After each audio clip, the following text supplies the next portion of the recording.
Ben sene xatir dünyadan geçerem, desen önde canımı vererem, sene sevgimi sabit ederem. Sen güneş gibi dünyama parla, sahiline beni kucakla, hiçbir zaman beni bırakma. Senden sonra dünyam solar, sevgim yüzünden dolar, arzularımız hara gider.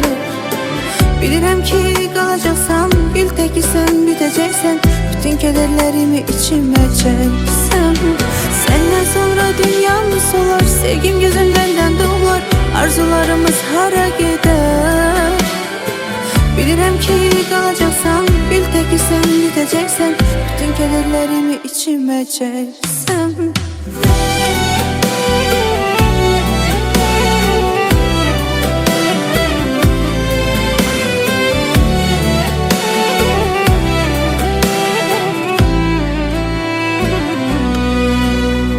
Ben sene xatir dünyadan geçerem, desen önde canımı vererem, sene sevgimi sabit ederem.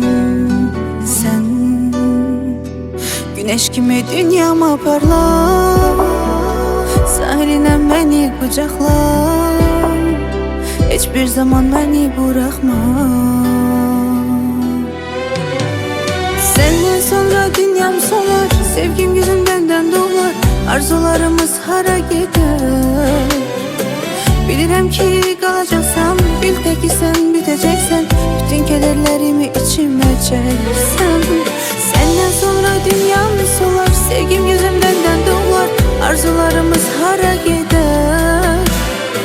Bilirim ki kalacaksan, bil teki sen biteceksen, bütün kederlerimi içime çeksem.